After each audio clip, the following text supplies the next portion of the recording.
I used to believe that trust, once built over years, could survive anything.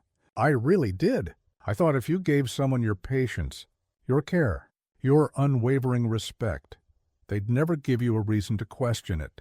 But here I am, 3 years and 8 months into the most devoted relationship I've ever had, wondering if everything I believed about the woman I loved was a carefully crafted illusion. Her name is Sophie, and if you met her, you'd probably like her right away. She has this disarming warmth, like the kind of person who'd stay up until 3 a.m. to help a friend through a breakup, or bring soup to a coworker she barely knows. She's soft-spoken, reads a lot of poetry, and used to doodle sunflowers on every notebook corner when we were in college. I met her during a group project in our junior year. Nothing dramatic. Just one of those accidental pairings that turned into everything. We clicked fast, but I didn't push anything. Sophie had this aura about her, something gentle, but guarded. It wasn't long into our friendship-turned-relationship that she opened up about something heavy. One night, after we'd been dating a few months, she told me she'd been sexually assaulted when she was younger. Her voice trembled, and she couldn't look me in the eye. She didn't give many details, and I didn't ask. I remember just holding her hand and telling her she never had to explain more than she wanted, that I'd never, ever pressure her into anything. From that point on, our relationship had an unspoken rule. Intimacy would be on her terms, when she was ready, and I was okay with that. I really was. I loved her. I loved her enough to wait. People always assume men have this one-track mind, like we're all craving sex every second of every day. But when someone you care about tells you they're afraid, traumatized, broken in a way you can't fix, you shift your entire mindset. You just want to make them feel safe. So for nearly 4 years, we never crossed those lines. A few kisses, cuddles, maybe a brush of her hand on my chest if she was feeling bold, but that was it. No touching beneath clothes, no suggestion of anything further. My friends sometimes teased me. 4 years and not even once. One of them laughed over beers. "You're a monk." Bro. I just smiled, shrugged it off. They didn't get it, and I never told them why, because that wasn't my story to share. Sophie trusted me with her pain, and I guarded it like it was sacred. We moved in together last spring. She'd gotten a job at a local library.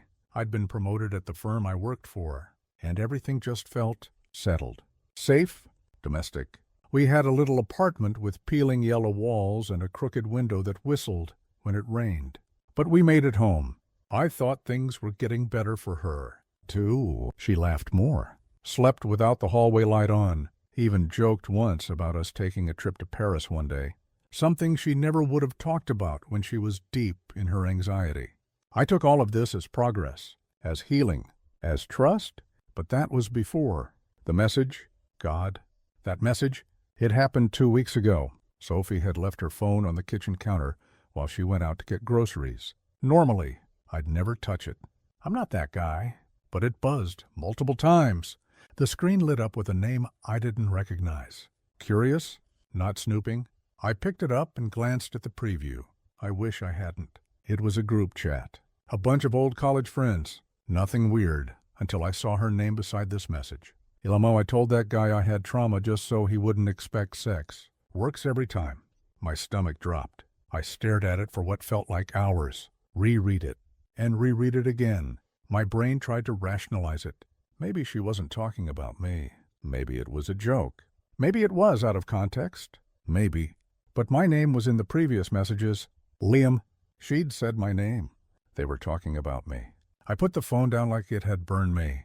My heart thudded so loud it drowned out everything else. My ears rang. My breath came in short gasps. It felt like someone had reached into my chest and twisted something vital, fragile. When she came back, smiling, carrying a bag of croissants and iced coffee, like nothing had happened. I couldn't speak. I just stared at her, and she tilted her head, puzzled. "Are you okay?" she asked. I nodded. Somehow, I nodded. But everything had changed. The days that followed were strange. Not in the sense that anything outwardly changed. Sophie still kissed me good morning, still folded my socks the way I liked, still hummed that Taylor Swift song when she cooked dinner. But it all felt artificial. scripted, like I was living in a version of our life that had been rehearsed too many times. Inside, I was unraveling. I tried to convince myself that maybe, just maybe, it was a joke. A really tasteless one. Maybe she said it to impress her friends, trying to fit in or look cool in some twisted way. But then again, Sophie never made those kinds of jokes. Not in the 3 years I'd known her. She hated insensitivity. Always called out people who mocked trauma. So, why? That night, I sat on the edge of our bed, watching her brush her teeth in the mirror. She was wearing one of my old hoodies, the sleeves so long they swallowed her hands. She looked so small, so familiar, so safe. And yet, I didn't feel safe. I felt like I didn't know her at all. I thought about asking her, point blank, "Hey, were you lying when you said you'd been assaulted?" But even thinking those words made my chest tighten. What if she wasn't lying? What if it really happened, and she just joked about it in a horrible moment of bad judgment? What if I asked, and it reopened something raw and real? But the worst part was, what if she was lying? I couldn't sleep that night. I laid there, stiff as a board, staring at the ceiling while her breathing deepened beside me. Every now and then she'd shift, murmur something in her sleep. Once, she reached out and curled her hand into the crook of my arm like she always did. I didn't move. I just stared into the darkness, wondering how something so simple, so sweet, could suddenly feel like a lie. The next morning, I left for work without saying much. She texted me around noon. "Hey, everything okay? You've been quiet." I stared at the message for a long time. I didn't respond. Later that evening, she made lasagna, my favorite, and lit candles on the table like she used to when we first started dating. She was trying. She sensed something was off, and she was trying to fix it in the only way she knew how. Routine, comfort, normalcy. It made me feel worse. We ate mostly in silence. I picked at the food. She smiled too much, too brightly, and kept asking questions like, "How was work?" Or "Did you see that crazy TikTok I sent?" I nodded, mumbled, forced a laugh here and there. Then, halfway through her second glass of wine, she said something that twisted the knife. "So, I've been thinking, maybe we should plan a weekend trip somewhere. Just the two of us. You know, like we used to." I blinked. "Used to?" I asked. She tilted her head. "I mean, before we got busy. Before things felt distant." Distant. It was the first time she'd acknowledged the tension. My throat tightened. "Do you think I've been distant?" I asked. She hesitated. "A little, but I get it. Work's been crazy for you. I miss you sometimes, that's all." I stared at her, at the girl I'd given everything to, the girl who, with one message, had shattered the version of her I held in my heart. And now she missed me. I wanted to scream, to demand the truth, to lay her phone on the table and point to the message and shout, "Who are you talking about?" "Me? Why would you lie like that?"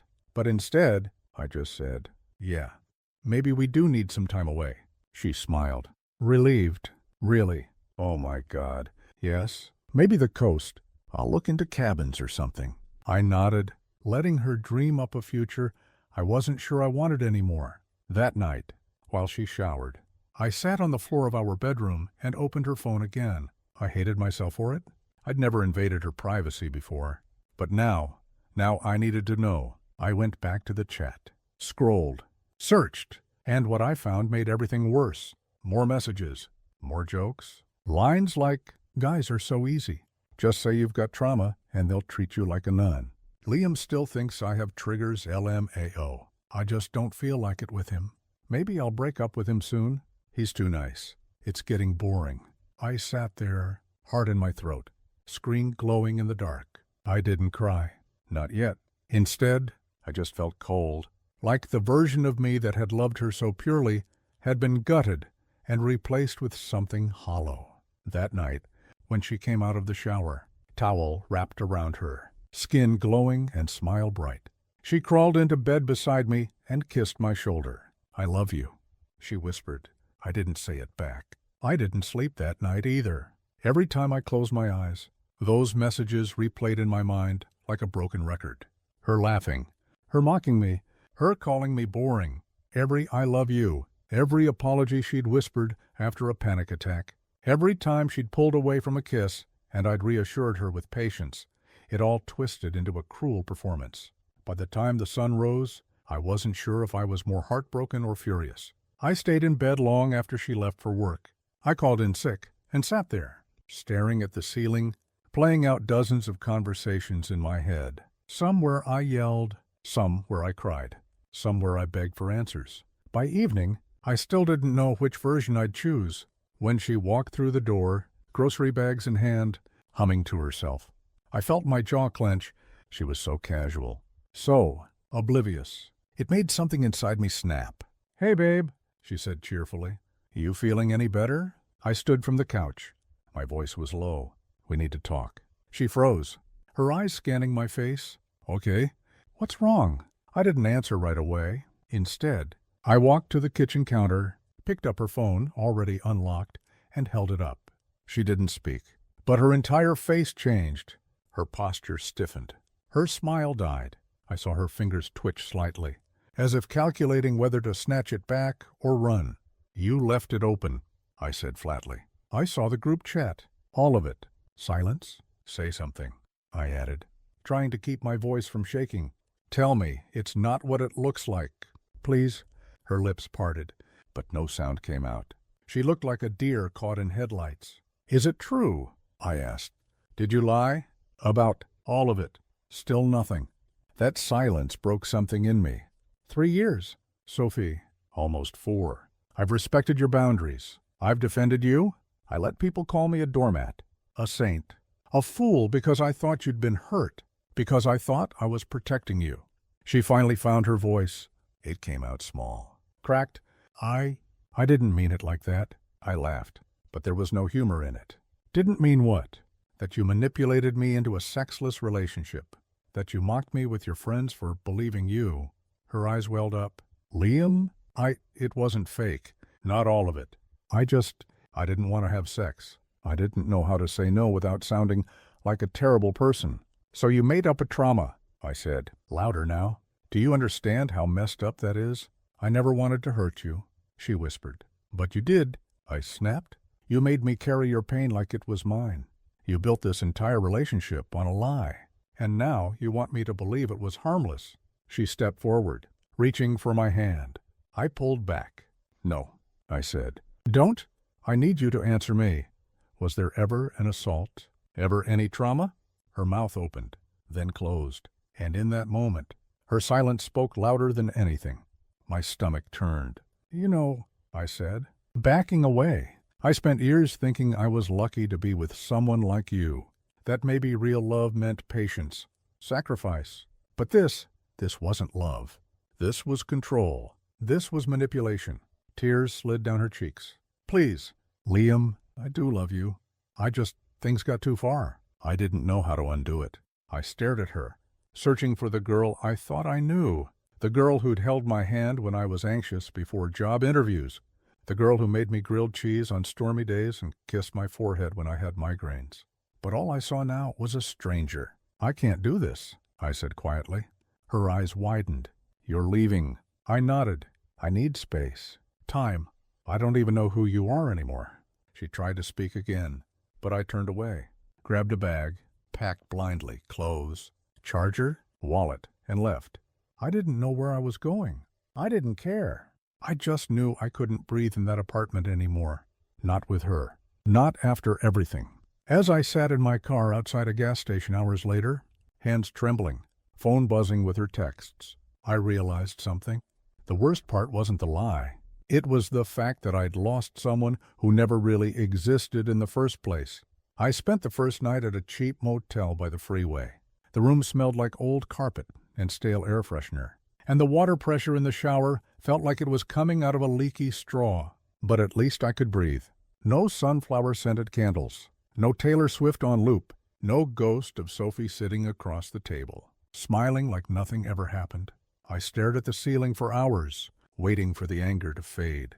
It didn't. Instead, it settled into something worse. Numbness. I didn't cry. Not even once. That's what surprised me the most. I kept waiting for the tears to come, the kind of messy, ugly crying that makes you feel like you're purging something, but all I felt was blank. Maybe it's because I'd already mourned her.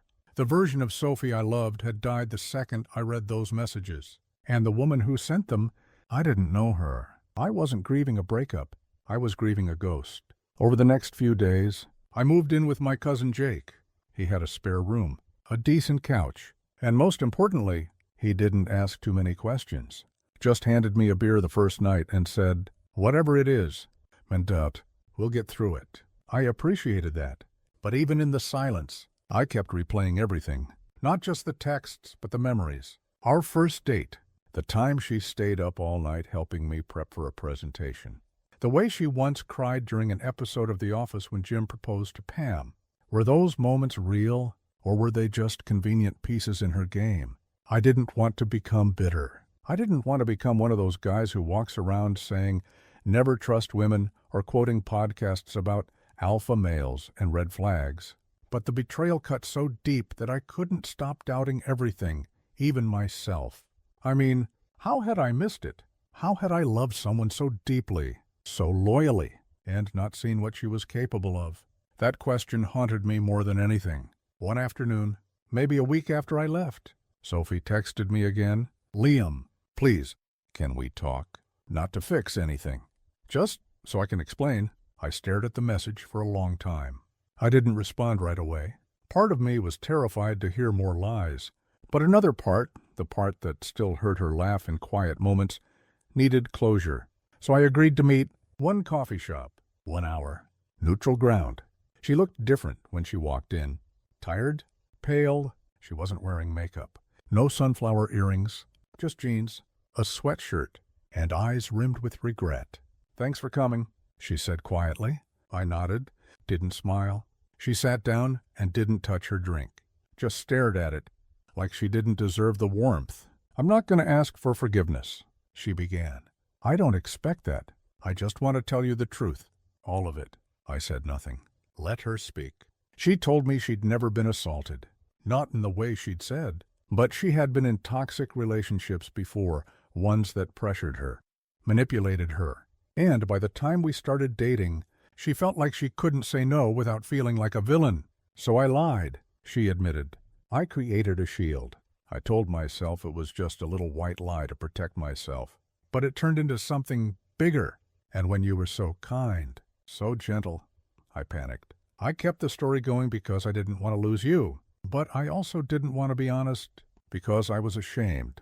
My jaw tightened. "Do you even know what that did to me?" I asked, my voice quiet but sharp. "You made me live in your pain. You made me believe you were healing. And I built our entire relationship around that." "I know," she whispered, "and I hate myself for it." "I don't think you do," I said, "because if you did, you wouldn't have laughed about it. You wouldn't have turned me into a joke for your friends." Her face crumpled. Tears filled her eyes. "I didn't mean for it to become that. I was stupid. I didn't know how to undo the lie without ruining everything." "You already ruined everything," I said. Silence stretched between us. Finally, I stood, grabbed my coffee. "I hope you get help. I hope you figure out why you need to lie to feel safe. But I can't be part of that story anymore." She didn't argue, didn't chase me, just nodded and looked away. That was the last time I saw her. And strangely, it didn't feel like heartbreak. It felt like closure. The weeks after that final conversation were quiet. Not in the peaceful, meditative way. More like the quiet after a storm, when everything is still standing, but nothing feels quite the same. You keep walking past familiar places, familiar sounds, and yet something inside you doesn't respond the way it used to. I threw myself into work, stayed late at the office, took on extra projects. My boss thought I was angling for a promotion. In truth, I just couldn't stand being alone with my thoughts. Every time I had a spare moment, Sophie crept in. Not as a villain, not even as a liar, just as a void. Someone who used to fill my life with sunflowers and book recommendations and annoying hum tunes during dinner.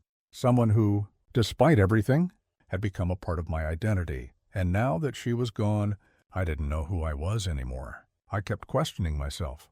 Did I love her too hard? Was I too trusting? Too blind? Or maybe just too naive to think that love, by itself, was enough to keep people honest? Jake noticed I was spiraling. One night, while we watched reruns of Parks and Recca, he muted the TV and said, "Look, man, I know you're trying to be okay, but you don't have to fake it. You're allowed to be angry, or sad, or both." I didn't respond, just stared at the frozen frame of Ron Swanson holding a steak. Then Jake added, "You got played. Yeah, but you also loved someone with everything you had. That's not weakness. That's rare." That stuck with me. Maybe I had been too trusting, too kind, too patient, but maybe that wasn't a flaw. Maybe it just meant I showed up with everything I had and she didn't. And that wasn't my fault. So I started rebuilding, bit by bit. I picked up an old hobby, sketching, which I hadn't touched since college. I joined a climbing gym with Jake, even though I'm afraid of heights. I started saying yes to small things again. Happy hours, weekend hikes, brunch invites I used to decline. I still had days when the memory of her hit like a punch in the ribs, like when I walked past a flower stand and saw sunflowers, or when Taylor Swift's All Too Well played in a cafe. But grief is weird that way. It doesn't come all at once, it lingers, sneaks back in soft waves when you least expect it. Still, I was healing. I even started journaling. Nothing poetic, just small notes to myself. You deserve honesty. Being kind doesn't mean being blind. Next time, ask harder questions. It wasn't about holding grudges, it was about learning boundaries. Redefining what love meant to me. Love wasn't just patience. It wasn't just sacrifice. It was honesty. It was safety. It was being able to look someone in the eye and know that what they gave you wasn't just a story. They gave you their truth. I wasn't ready to date again, not yet. But I started noticing people again. Their smiles, their quirks, the way someone stirred their coffee while reading a paperback in a crowded cafe, the way a stranger held the door open with a tired smile. All these small moments reminded me the world hadn't ended. There was still beauty. Still potential, still hope. One night, while sketching in a quiet corner of the park, a girl passed by with her dog. The pup ran straight at me, knocked my pencil out of my hand, and barked like I owed it rent. She laughed, rushed over, apologized a dozen times. We talked for a bit. Her name was Riley. She loved astronomy, had a nervous laugh, said she hated small talk but was great at deep midnight conversations. We didn't exchange numbers, but I walked away smiling for the first time in what felt like months. It wasn't love, but it was something, a crack of light after a long, cold tunnel. It's been 6 months now. 6 months since the last time I heard her voice. Since I walked out of that coffee shop and left behind not just Sophie, but the version of myself who thought love could fix anything. People think heartbreak always ends in screaming fights, slammed doors, crying in the rain. But sometimes it ends in silence, in stillness, in the slow realization that someone you gave everything to was never really holding it with care. I've thought a lot about what I would say to her now, if I could. Maybe I'd ask why she didn't trust me enough to be honest from the beginning. Maybe I'd tell her that what she did wasn't just a lie. It was a betrayal of the deepest kind. Not just of my love, but of the kind of love I believed we shared. Or maybe I wouldn't say anything at all. Because truthfully, I'm not angry anymore. I'm not bitter. I'm just changed. And that's the thing no one tells you about betrayal. It doesn't leave you broken. It leaves you altered. Like scar tissue. You're still whole, but you're not the same. I've learned that love isn't about saving someone. It's not about carrying their wounds for them, or excusing their choices, because they've had it rough. That's not love. That's martyrdom. And love shouldn't feel like martyrdom. It should feel like partnership, like mutual trust, like honesty, even when the truth is messy.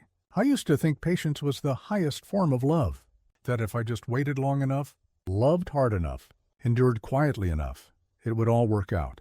Now I know better. Now I know that love also means having boundaries. It means asking the hard questions, not because you don't trust, but because trust is too important to leave unspoken.